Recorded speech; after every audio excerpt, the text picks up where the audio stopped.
You're making me want to get a dog again. Todd. Yeah, get that bacon bone. All right. We're gonna start with the vacant land listing agreement, Todd. Today, because we always seem to start with the regular one and then I talk for too long and You don't get to, I don't get to it. because I'm asking. However, I'm getting better on my timing. Vacant land, very similar to the to the residential. It's a little bit bigger.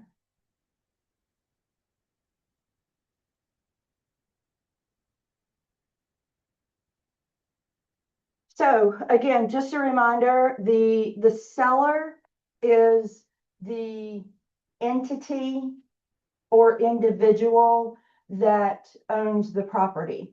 So this could be it could be a trust, it could be an estate, it could be an LLC, it could be a corporation, or it could just be a human or humans.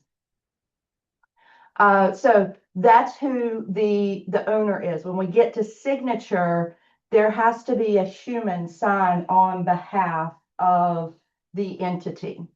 So firm is Keller Williams Central. If you are an entity as well, you would put both on there. So, Does he have a leash? I He- can take him outside oh, okay. because he's sniffing around in circles. I don't. Oh, well, he's just, he does have a leash, but, I'd rather just play it safe.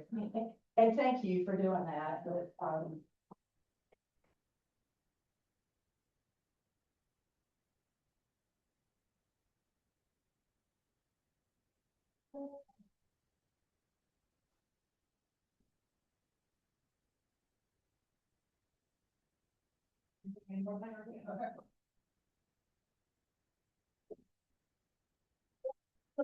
Katrina's looking for you. Come here.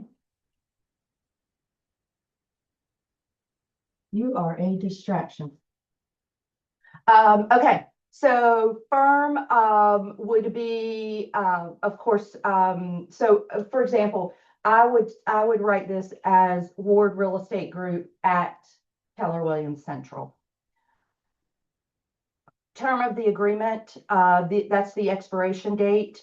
Just a reminder that that must be a definitive and reasonable date, and it cannot auto renew. So a reasonable amount of time in which to sell the property would be the expiration date. The next box down is if the property is currently listed with another agent, you would check this box that says existing agency. Property is currently listed with another firm. The listing agreement expires on, what's the date that it expires on? And then this agreement will become effective immediately. He's up here. Become effective immediately once the other agreement ends. So you can get a listing agreement signed while they're still under a listing agreement with another agent. And this one, so then yours would go into effect as soon as the expiration date of the other one. In the event that they wanted to do it anyway, which I would never advise. You technically could still do it, right? If you wanted to list inside of the terms of the other one within that date. So you can sign the listing agreement, but your listing agreement doesn't become active until the other one expires. Right, and my question is, if the guy's like, well, he's not doing anything anyway, I want to get it on the market today, he would be at jeopardy of paying the double commission.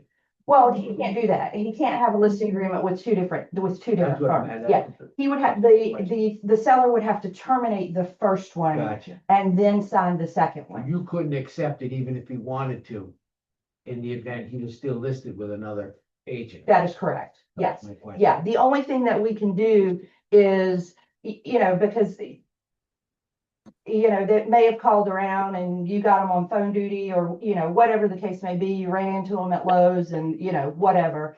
And they said, yeah, my property's listed, but it's not selling and it's gonna expire next week anyway. You can go ahead and get a listing agreement signed for yours to become effective On termination. upon expiration of the other one. Yes, correct. Identify the property, as much as possible. You won't always have one of these. You won't always have, fill in each blank. However, provide each blank for the information that you do have. All of this information is available on the tax card. And you're required to pull the tax card, so no reason that you can't fill this information in. Yeah. But we still got. Listing price, so this much must be a definitive number. It cannot be TBD or anything like that. It must be a definitive number. And then you would also want to check the terms that the seller is willing to take.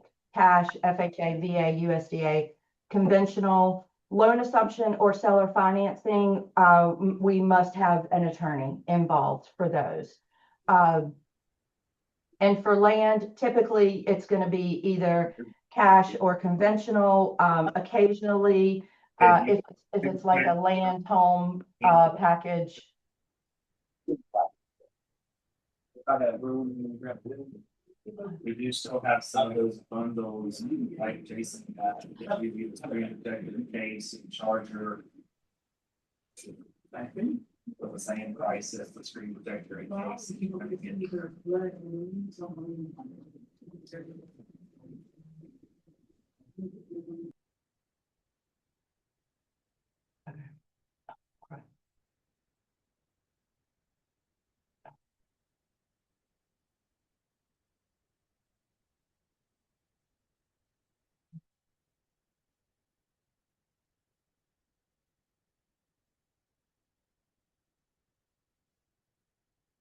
Okay, marketing. So this is the date that you will begin to market the property.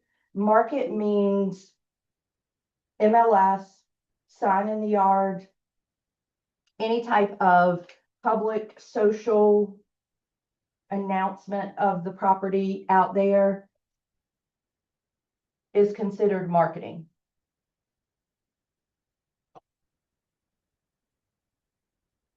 If it is going to be public marketing, which most of the time it is, your seller will need to initial at public marketing.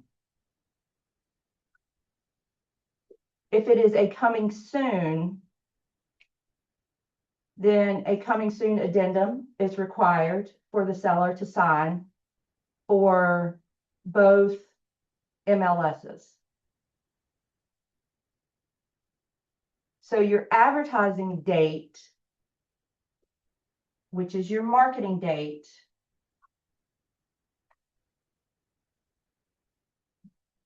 will be the marketing date up on 5, and then you indicate what the active date is. So it may be the marketing date is December the 3rd, and it's got an incoming soon status.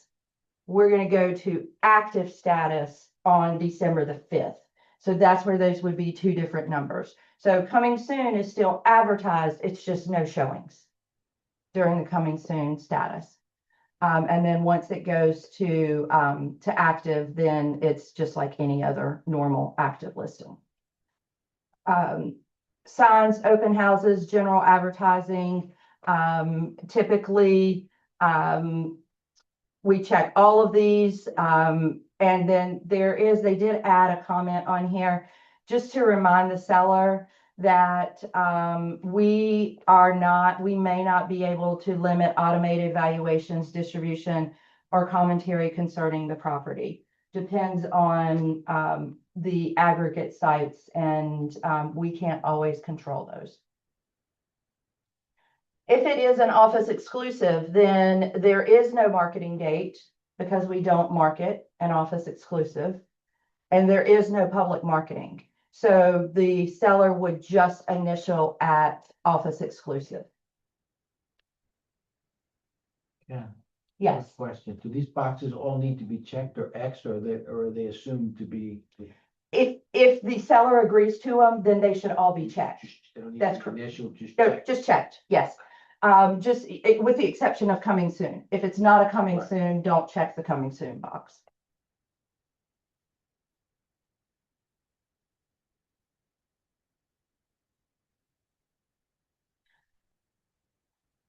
Just a reminder, as we're going through, again, this just talks about some of the marketing risk when the seller is authorizing us to put the property out there on the open market and things that are outside of our control. Oh, the big guy's here. We'll hold it. Here he comes. Oh, no. Sorry to interrupt. No worries. Okay. So what the risks are with marketing, and then also a reminder for, Found out. sorry to mess up, nice to meet y'all. He just likes to play. But he does not like you petting him. Oh. Reminder on, no, Todd. No,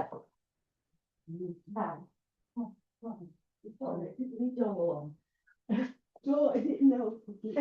I know. Yeah, you're okay.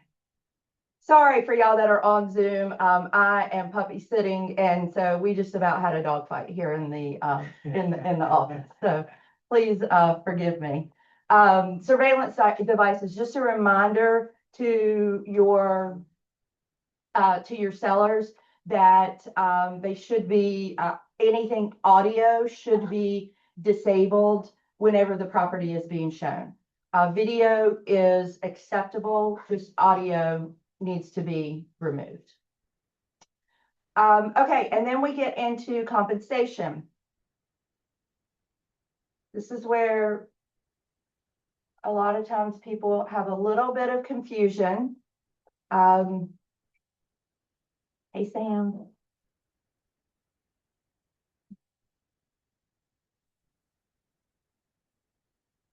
So under B, firm's fee. This is the amount that just the firm, our firm, is going to receive. So this is the amount of compensation that you as the agent will receive. So when, for example, when we do a 6% listing, in B, we would put 3%.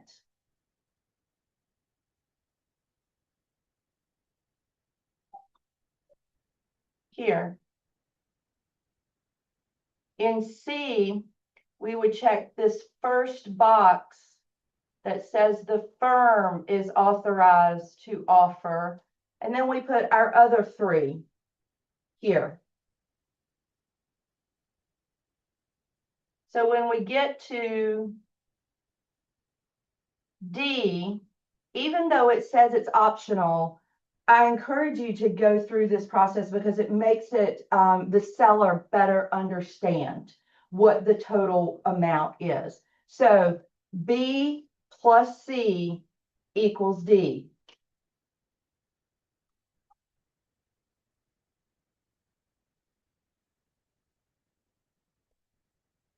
Any questions on that? So it's a little different from the way the forms used to be, because we used to put the total compensation in there and then divide it out. Now we are dividing it out from the get-go. This is how much the firm is getting. This is how much we're going to cooperate with a buyer agent, and this is the total amount that the seller will pay in compensation. Yes, yes. Customary for land is 10%. We like to get 10%. Yeah, it just depends. If it's, so we like 10% on, large tracts of vacant land. If it is a, that's the grand dog. He's giving out free smiles today. It should be on a parcel, really.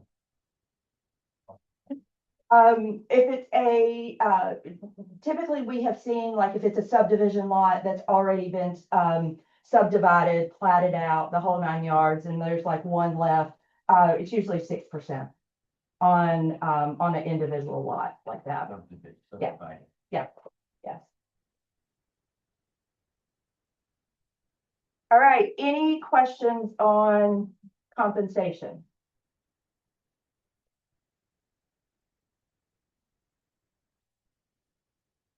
Protection period. So this is that period that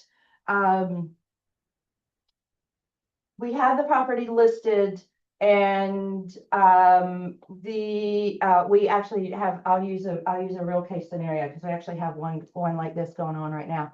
So property was listed with another agent. Buyer wrote an offer on the property about 2 months ago. No response from the seller. The agent couldn't even, their agent couldn't even get a response from the seller. Then the seller reached back out to their agent and said, hey, will you reach out to these people and find out if they're still interested in purchasing the property? And so the agent did. So our buyer agent wrote another new offer, sent it to the seller, and seller still has not signed it. Listing is coming up for expiration. So if the listing expires, you're gonna say it in here. Here it goes.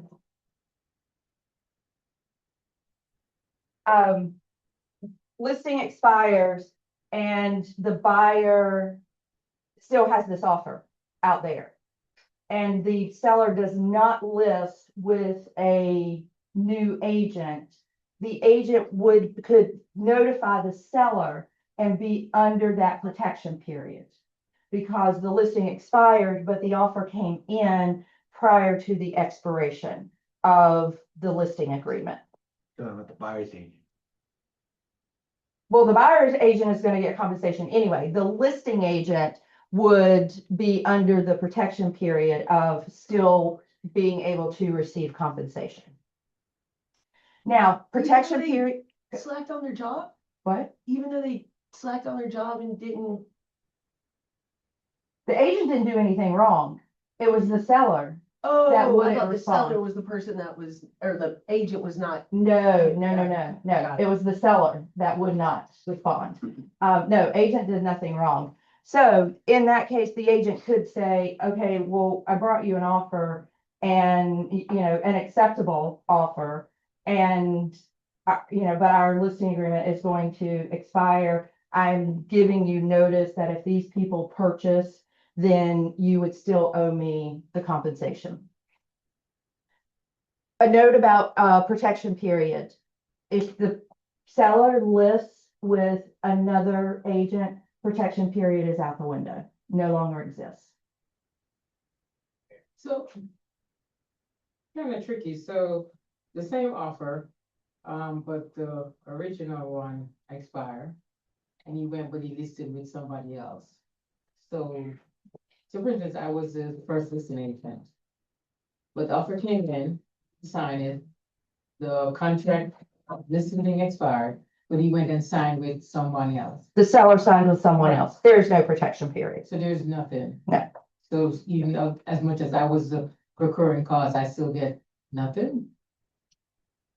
That's correct. We're double jeopardy. Wow. If they list with someone else. And it's a rarity that we run into protection period. This is only, I had one a couple months ago. This is only like the second somewhat scenario that I've seen in several years. So not something we run into all the time, just knowing and understanding the talking fact when you're going through and explaining the listing agreement with the seller.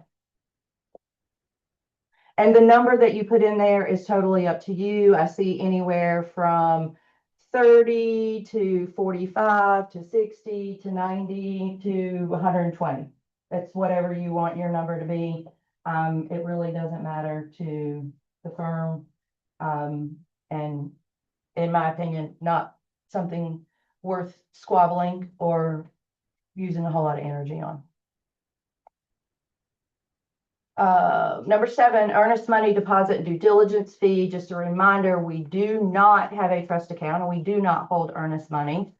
If the buyer defaults on a purchase contract, seller does or does not agree to equally split any earnest money forfeited by the buyer, we typically go with a no on this, does not agree. It's not our money. We weren't really entitled to it in any way, shape, or form. So why should we take half of what really belongs to the seller?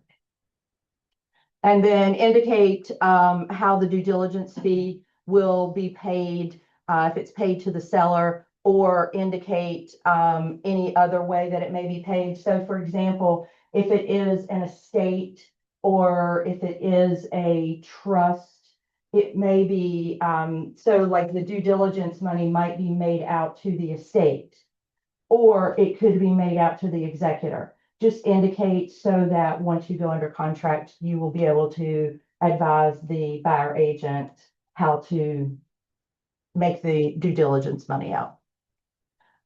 Dual agency.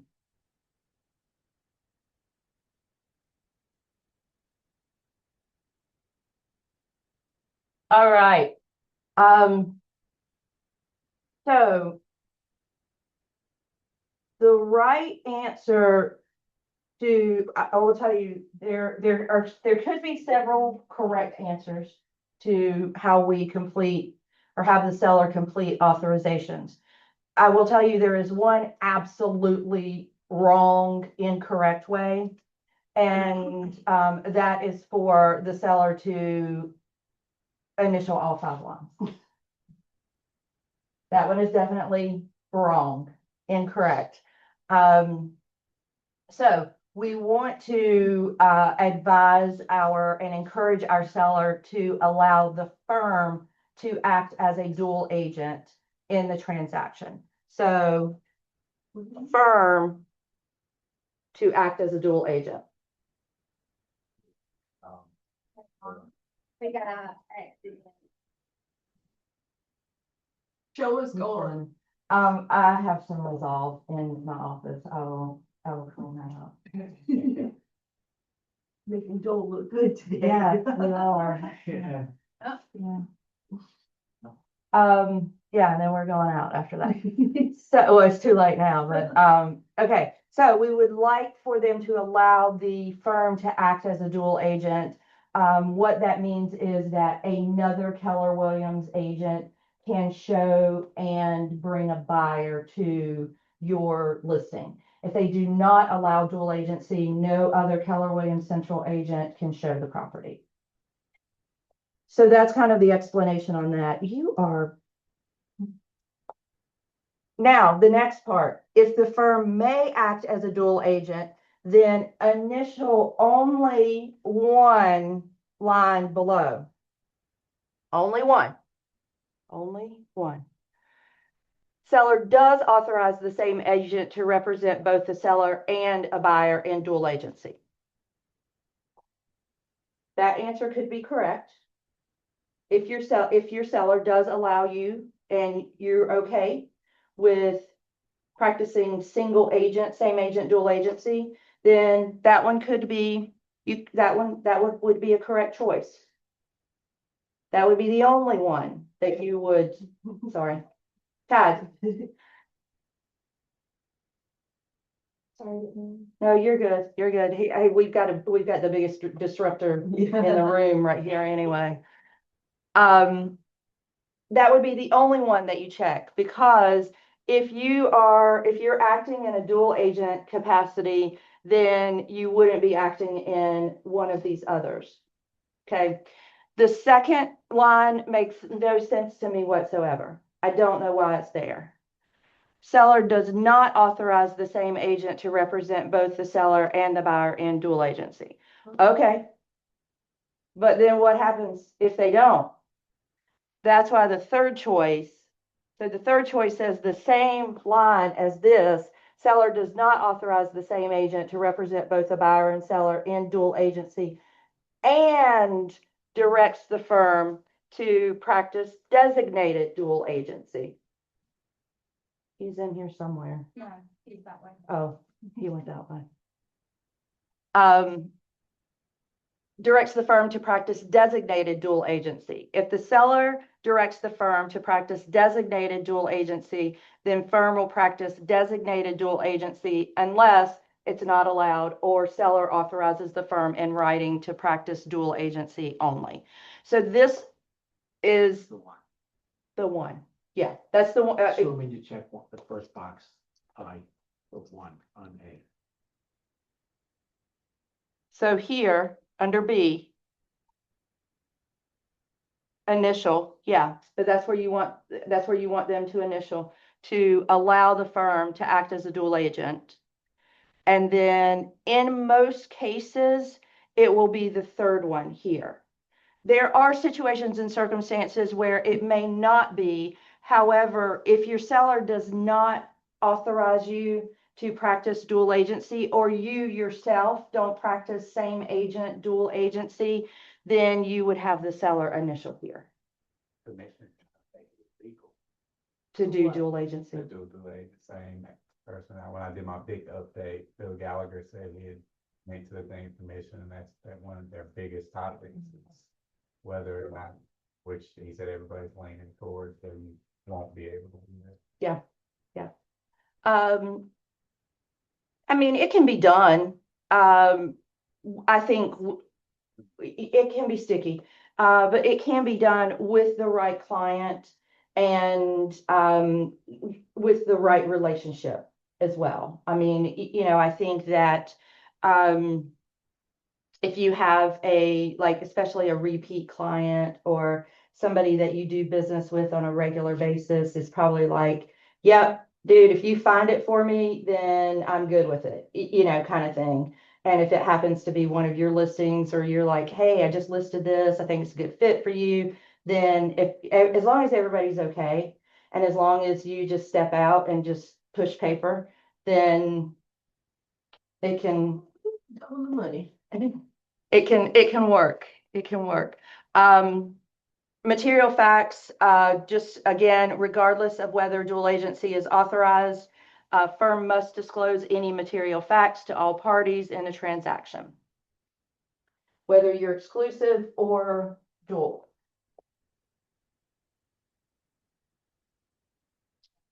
I do not know why there's a home warranty box on the vacant land listing agreement. Personal property, sometimes there may be personal property on the vacant land, such as a tractor or a lawnmower or Oh, trailer. Two trailers, one they find in the woods. A fighting gate. All type one. Yeah.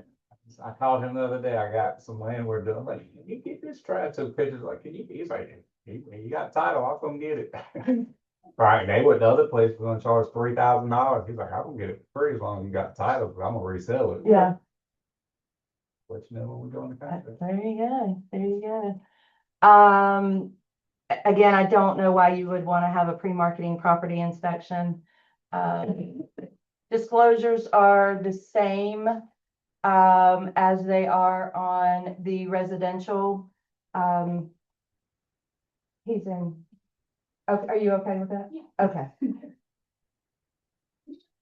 Oh, he's just been So roaming. do you want him to be good? It's fine if he's in there, Okay, as long as he's not bothering y'all. no, he's good. Okay. So these are the same, is or not relocation. They have received sample copies. They have time of ownership, legal access, does or does not have a mobile home on it.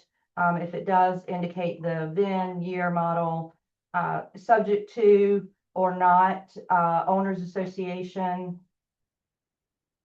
restrictive covenants, any potential or pending disputes, violations, litigation.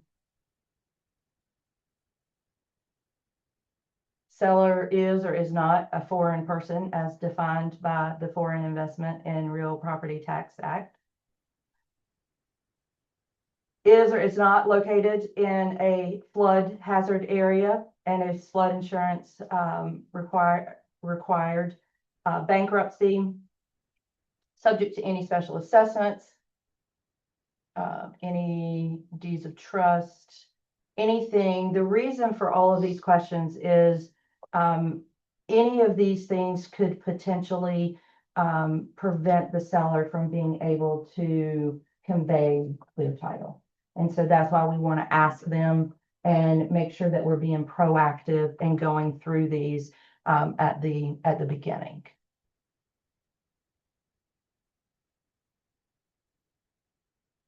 Is or is not subject to a lease.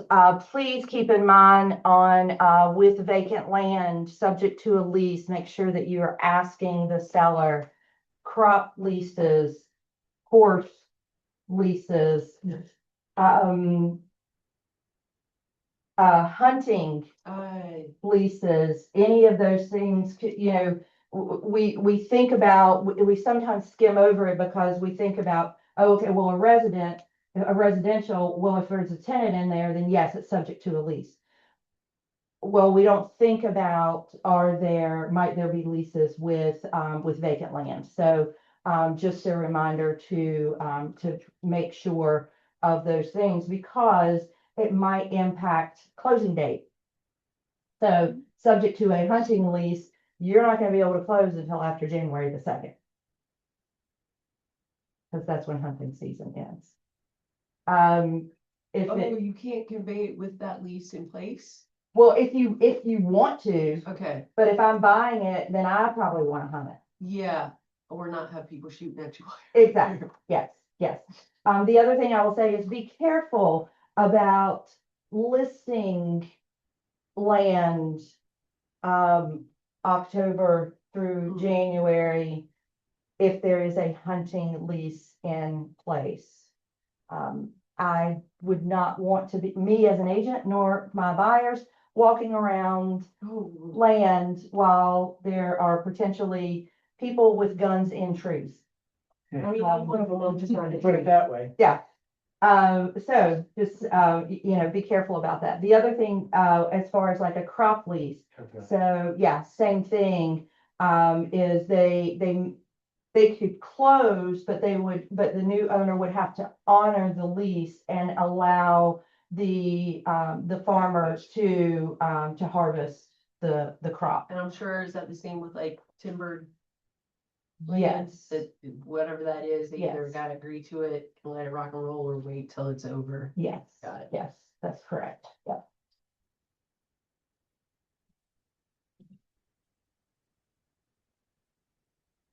I mean, some of these, you know, they didn't think it through real well. I think they just said, oh, let's just take the residential and just copy it and add a couple of other things. However, there could be a fuel tank on the property. Is there an off-site septic lot? Violation of any laws? Any other reason that the seller may not be able to sell the property? Or any other seller disclosures or representations.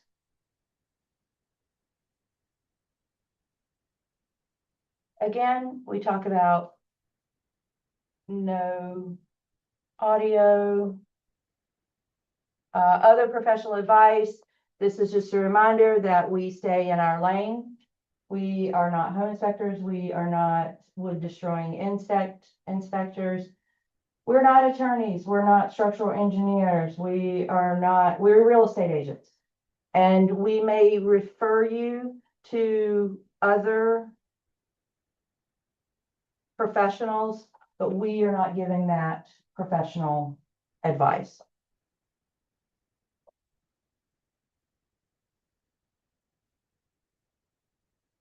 Any additional terms? This is where if there's something wonky with the listing agreement that you would enter it in there. Like, for example, I might would put, agent related to seller, or agent has equitable interest in property or something if I was selling something of my own.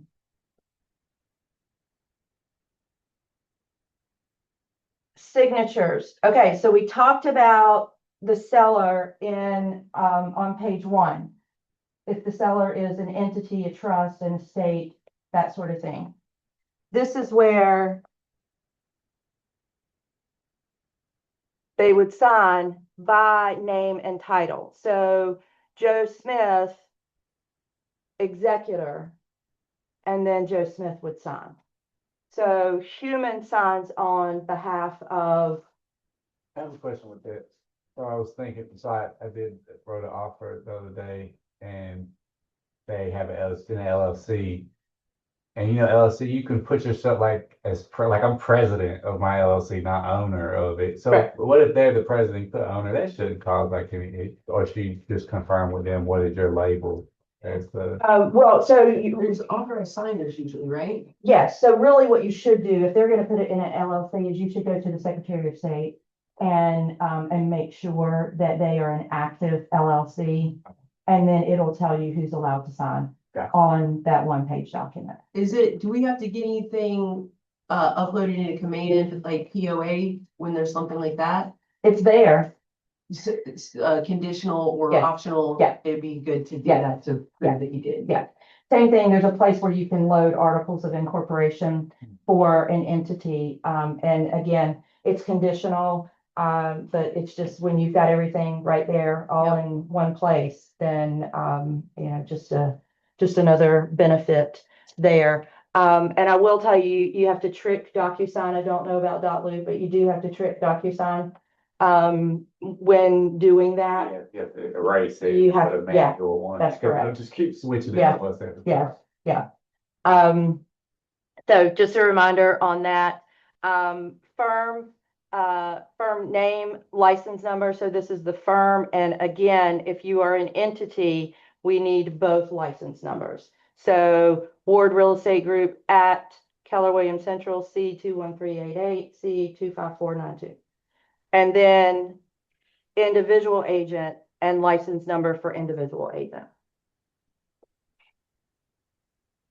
We should put it. Keller Williams Central, that firm license, or if we do have it, we should be putting. Are you paid under, So- you have a firm license with the Real Estate Commission? Yeah, You need to put both. okay. Yes. So I don't put. Put both here. You put both. You have to put C21388, just Yeah. slash. Flash and then, yes, and then yours. Okay. Yeah, yeah. Superman Real Estate. Yeah. Wackerhagen Real.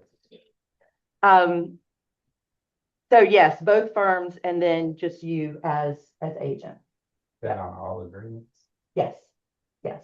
And so same thing, you may not have been here when. Same thing here. So it'll be Keller both. Williams Central slash. You got it. Wackerhagen. Yeah. Do you mind going over the signatures again, but between the sellers and the entity seller? Yes. So if it is just a regular seller, just an individual, then they're gonna sign here, just as an individual seller. If the seller is an entity, meaning it's an LLC, a corporation, a trust, an estate, any of those things, then we name the entity here, whether it's the trust, whatever it is, and then the name and title of the human that is signing on behalf of the entity. Okay, supposing it's like, oh, like say, I'm the seller, but I also have an LLC, does it? It depends on who owns the property. So either your LLC owns the property or you own the property. You both can't own the property. So it depends on who owns the property, who can transfer title as to who the seller is, and then how it would be signed. So you won't ever fill out vote then? Like, No, okay. no.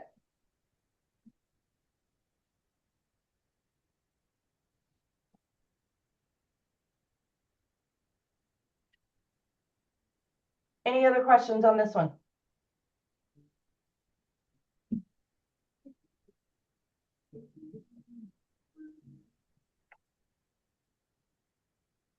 So when we list vacant lands, we have what? A vacant land disclosure statement, just like we have a residential property disclosure statement. For vacant land, we have a vacant land disclosure statement. You have to do. I don't have a.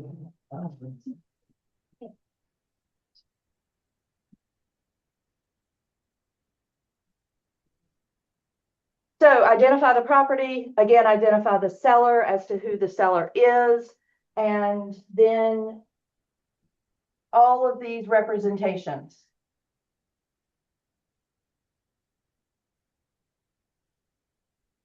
Now, of course, this is a situation where the seller can check no representation all the way down, just like they can on the R codes.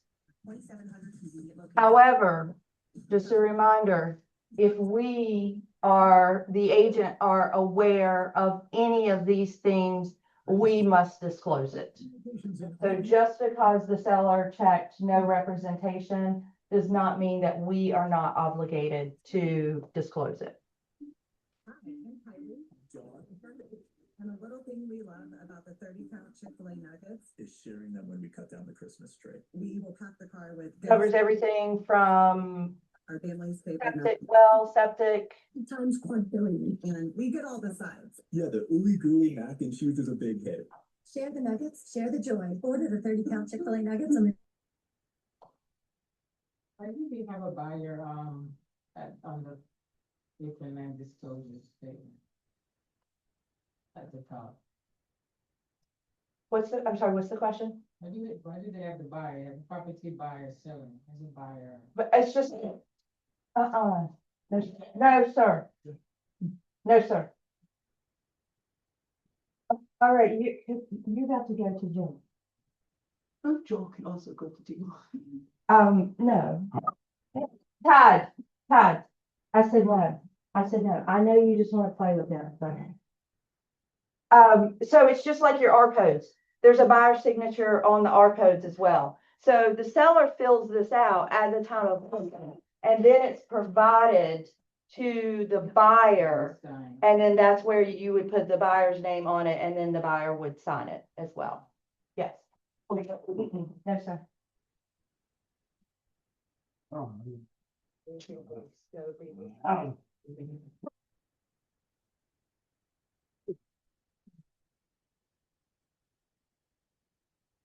It's not even a real dog, this is stuff that. We knew we were gonna bring in competing dogs today. Exactly. Ivans up the meeting. I was like, Joel, you got a bath last night, you're extra clean and fluffy, let's take you into the office when you don't look like a dirty gremlin. And did not know it was something smaller, younger than you, younger and hairy. Not Maltese, is it? Multi-poo mix, yep. Thought I saw that Yep. little devilish side. Oh, absolute. He's a little trickster. Okay, also on here, so it covers environmental and then utilities, as well. Any of the utilities that may be, available on the property.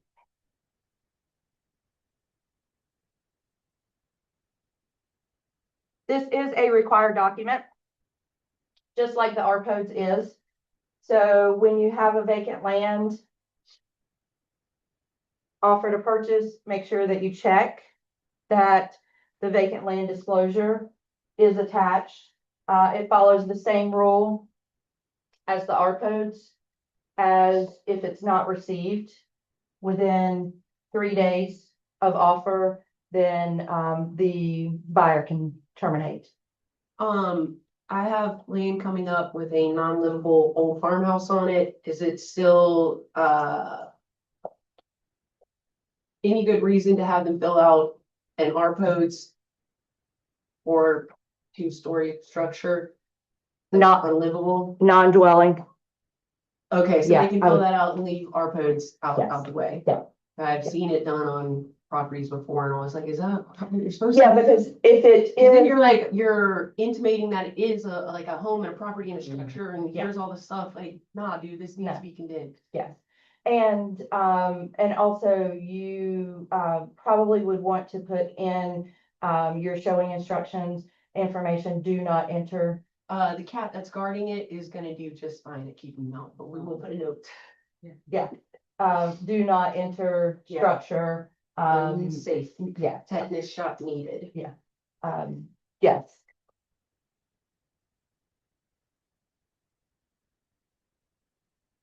Any other questions on this one?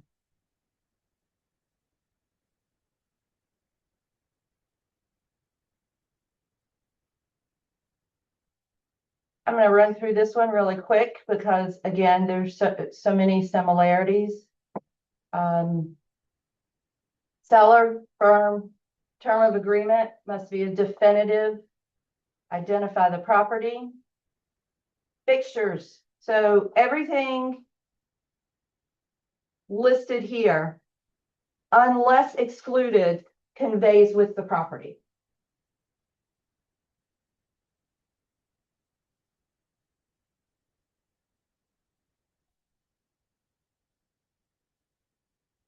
This is a reminder to the seller, what's my form that I told y'all about? 150?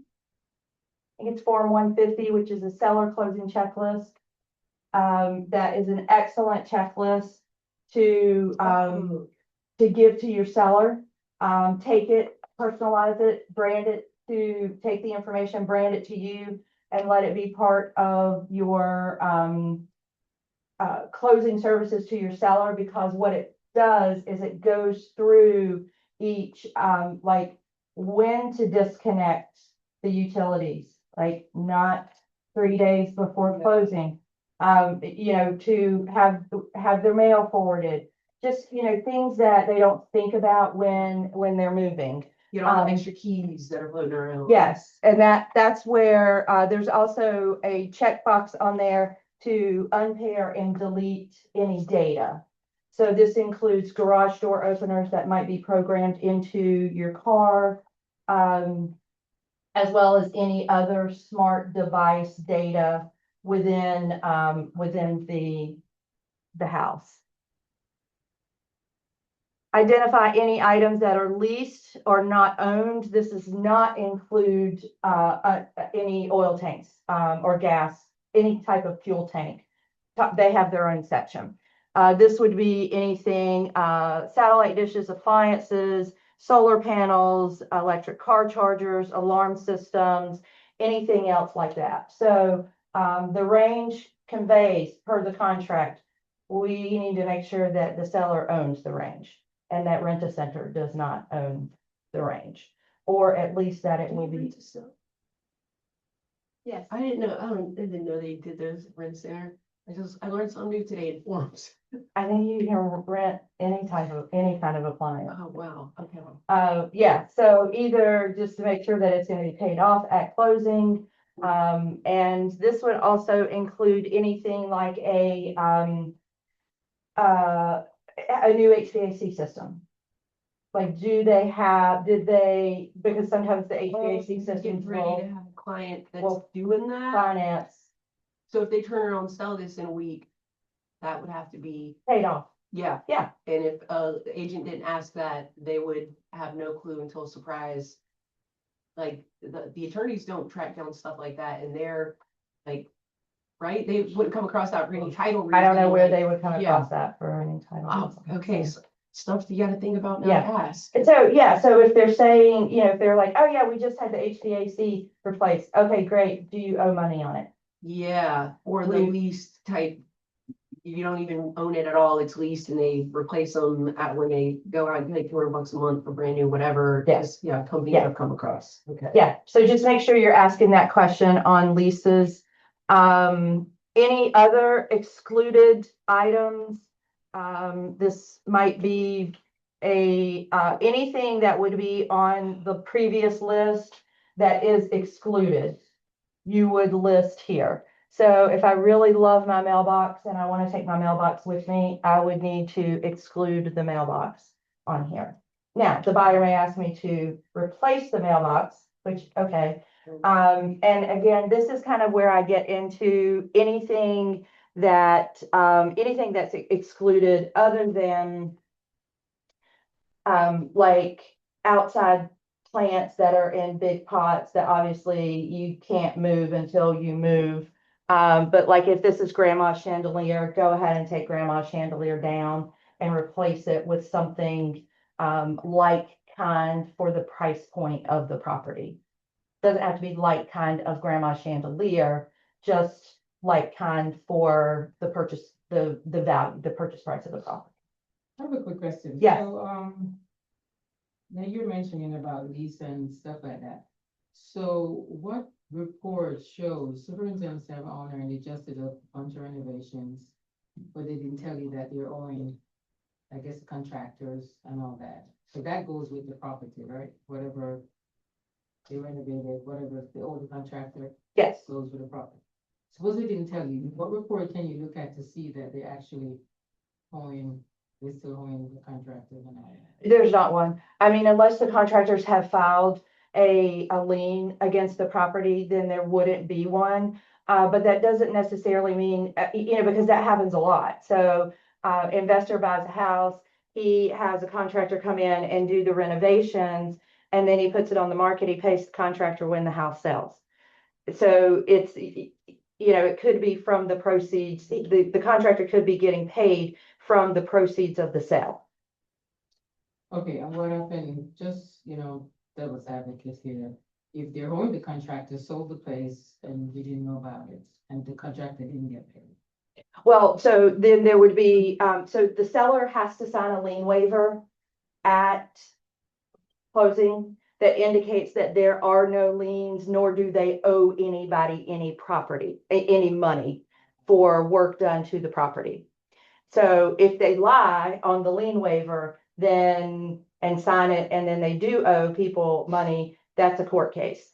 Because then if that contract, let's say that HVAC contractor comes to the new owner and says, hey, I need to get paid for this HVAC that I installed. And you're like, that doesn't have anything to do with me. You got to get it from your contractor. So, but now they're filing a lien against your property, then you're gonna have to go after the contractor that signs the lien waiver saying that he didn't owe anybody any money. Right, and I think why I asked is, would that fall on the agent, or were we supposed to know? If I'm saying, would that fall on the agent? Why didn't you know that? Would that fall on? I mean, as long as you asked him. You what? You signed the waiver. Yeah, I mean, you asked when, when listing the property. And, he either said yes, and it'll be paid off with the proceeds of the closing, or no, I've already paid everything. I mean, because it could be, two different ways. And as long as and then, you know, the seller signs the lien waiver, that takes there's no liability on you as the agent from there. Yeah, I mean, we can't be responsible for the truth or non-truth that another, We don't. yeah. And then, identify any personal property. So this would be anything that, this would be anything that is going to remain. So typically this is your refrigerator, this is your washer, this is your dryer. It could also be outdoor, patio, pergola thing, whatever, you know, one of those. Yeah. Not built in, but, you know, or like, you know, nailed into the ground, but, any of those types of things is what personal property is going to be. Listing price, again, must be a definitive amount. And also the terms that the seller is, willing to accept. Do not check all of them if they are not all acceptable, or the property will not qualify. So cash, conventional, we know. FHA, will it qualify for FHA? FHA, VA, same qualifications. USDA, is it in a USDA allowable area? If it is loan assumption or seller financing, then we must have an attorney involved for those. Okay, marketing, same as what we talked about on the other one. Marketing is the date that you will begin marketing and promoting the property. Sign in the yard, in MLS, Facebook post, whatever it may be, is the marketing date. And then your seller initials at public marketing, authorizing the public marketing. We talked about coming soon, same thing. Your marketing date is still your marketing date on a coming soon. The only thing that's different is what's your active date? When does it go active? Because we advertise coming soon, so coming soon is a form of marketing. Same thing, signs, open houses, general advertising. We talked about office exclusive, marketing risks, same thing, surveillance devices, same thing. Same thing, I'm gonna go over it again, just for clarity on compensation. So B is only what the firm will receive. We never check this one, firm's fee schedule attached, because we don't have one. So there may be other things up here. Typically, it's going to be a percentage. Sometimes it might be a flat fee. You may also have other fees. So an other fee may be a $150 transaction fee, $395 transaction fee. If in your business model, you charge a transaction fee to the client, that's where you would put it. If there's some type of flat fee thing, does that have to get run through PIC? If you're doing anything outside of percentage? Yes. Okay. Yes. Yes. And then C is cooperative compensation. Again, firm is authorized to offer, and then it's whatever the percentage is, or if it's a flat fee, same thing. And then D is B plus C equals D. Oh, So very easy to explain that, to make your seller understand that better. D is the total amount. So if we're doing a 6% compensation, 6% total, firm is going to get 3.5, and then the firm is going to offer 2.5 to the buyer agent. 3.5 plus 2.5 equals 6%. And we would like for them to authorize the firm to pay, not for the seller to pay.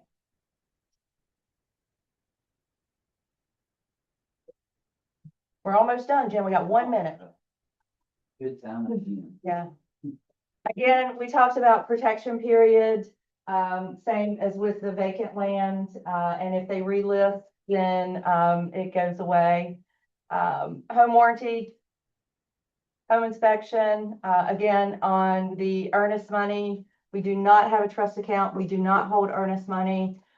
B, if the buyer defaults on the purchase, seller does not agree to equally split any earnest money with the firm. And again, how will any due diligence money be paid? I'm going to go through dual agency really quick again.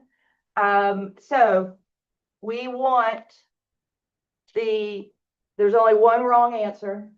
All five. All 5 of them are initialed. That's the only wrong answer. We would like for the seller to authorize the firm to act as a dual agent. So what we're saying to the seller is that other agents at Keller Williams Central can show your property and bring a buyer, potentially bring a buyer. So we want that because it's maximum exposure for their property. Okay, so now they said, yep, fine, firm can act as a dual agent. If the firm may act as a dual agent, then initial only one below this line. Only one.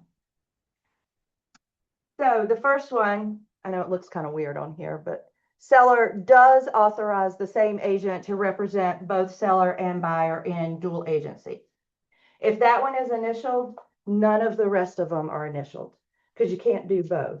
You can't be a dual and a dual designated. So if you are same agent, practicing same agent, dual agency with the client, it's the only one that's initialed.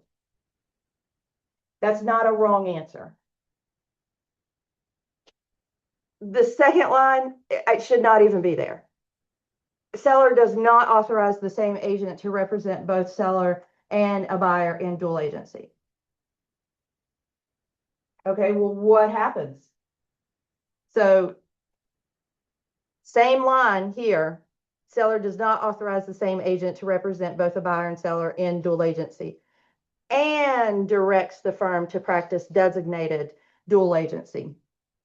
So that's where this one is initialed. If you do in your business model, if you do not practice same agent dual agency, or you are a provisional broker and you are not allowed to, then always initial here and always initial here. Have your seller initial here and here.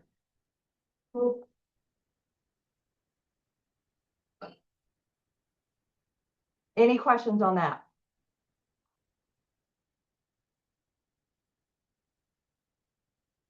All right.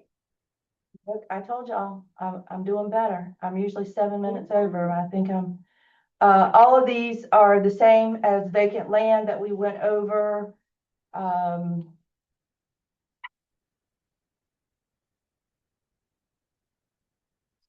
This also addresses seller inspection costs. This just says that this one, when this got added, this brought up a whole lot of, stirred a whole lot of pots.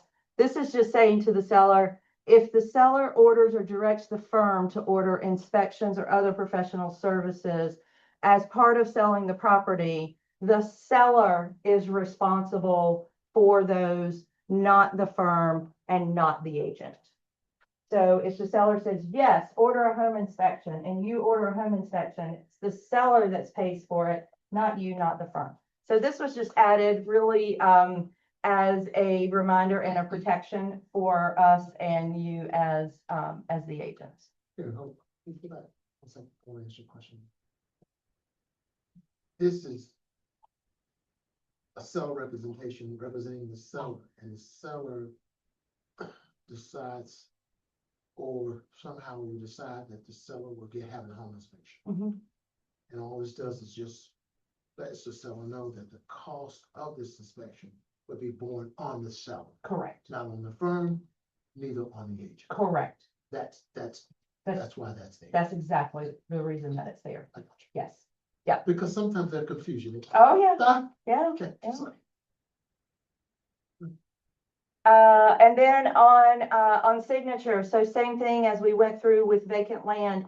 If it is an entity, then we put the name of the entity here. So,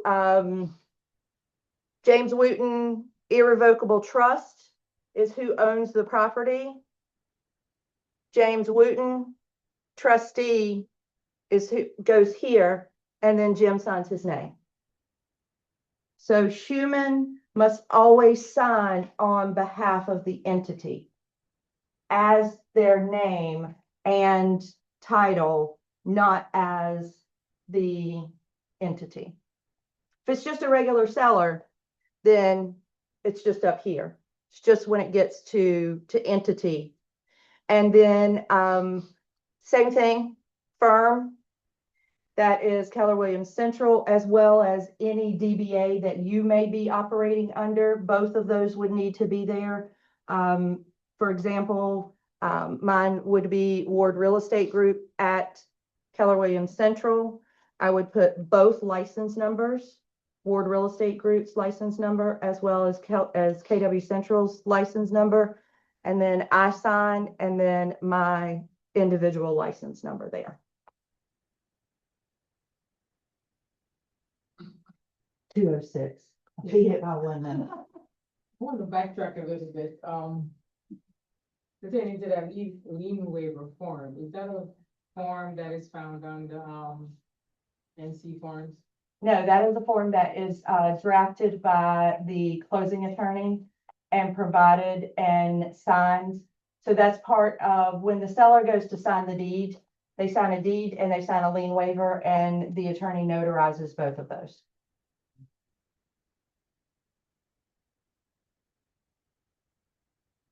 Anything else for me? Joel, you got anything? Joel, you got it? You got all this down pat? He's good. He's good? All right. Looks good. Yeah. Well, thank y'all for being here. I appreciate it. Those of you that were here earlier, I do apologize for the distraction. Sorry. Not I coming. didn't know there was a cute dog competition today. We did, we do call him Tornado Tide. Right, that makes sense.